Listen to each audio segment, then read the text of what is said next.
Cliffhangers are an essential part of any serialized television program like Doctor Who, especially the classic series, and especially the 60s, where, in the first couple years at least, every single episode would end with a cliffhanger leading into the next episode. Cliffhangers can be scary, exciting, and are designed to keep you on the edge of your seat, eagerly awaiting the next episode to find out what's going to happen. That being said, some are better than others. In my last video, I covered 4 of the worst cliffhangers in all of Classic Who, but today I'm going to do the opposite. I was going to do the 5 best cliffhangers in all of Classic Who, but there being 26 seasons worth, it was just too daunting a task to pick out just a few out of that much.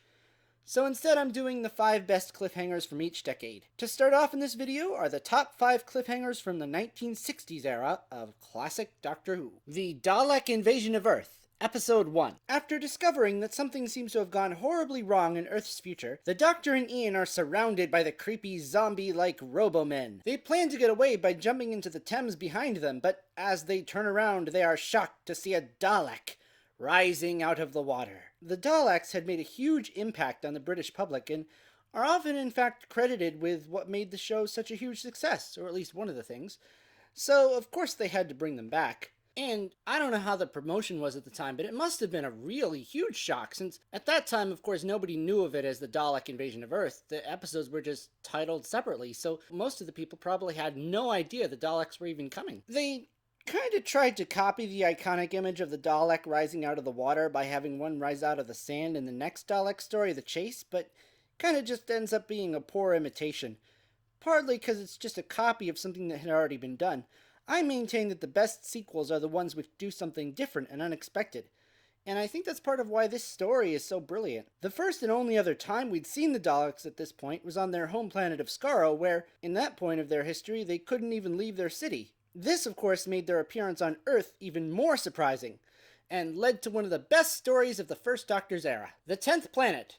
Episode 4. After defeating the Cybermen for the first of many times, a worn-out First Doctor enters his TARDIS and collapses. Companions Ben and Polly arrive just in time to see the Doctor's face change into that of a much younger man. While maybe not as shocking today, since we've been through several Doctors since over a period of almost 60 years, this must have been quite the event at the time. I was unsure whether to include this, since it's the end of a story leading into the next one instead of the end of an episode leading into the next episode of the same story, but I think it still counts. After all, it does leave you in suspense for the next episode. What has happened to the Doctor? Is it even the same man? Is Patrick Troughton going to be any good? Or is the show going to fail without its original lead? All these questions and more were to be answered in the next serial. It was a risky thing to do back in the day, but of course we all know in the end it all worked out, and we're still talking about it today. Tomb of the Cybermen. Episode 2. The Cybermen have emerged from their tombs in a particularly memorable sequence that was apparently very frightening in its day. The Doctor, Jamie, and members of the archaeological team watch as the Cybermen line up and release their leader, the Cyber Controller. The Cybermen salute as the Cyber Controller walks past them to face the Doctor and the group, and speaks the chilling declaration, "You will become like us." How do you like my Cyber Controller imitation?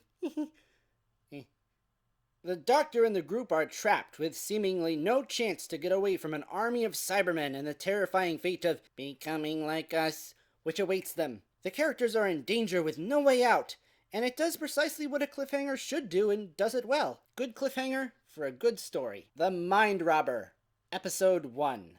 In order to avoid a disaster, the Doctor has had to take the TARDIS out of time and space into an unknown void where strange things are happening, which all culminate in the TARDIS exploding, leaving Jamie and Zoe clinging to the TARDIS and the Doctor floating unconscious through the void. This is a good example of another type of cliffhanger. While the last one was the type where you go, how will they get out of this? This cliffhanger adds another layer by not just asking how, but what? The cliffhanger comes after a series of very bizarre mysteries that are still unsolved, and we don't know how or why the TARDIS blew up or fell apart or whatever it did.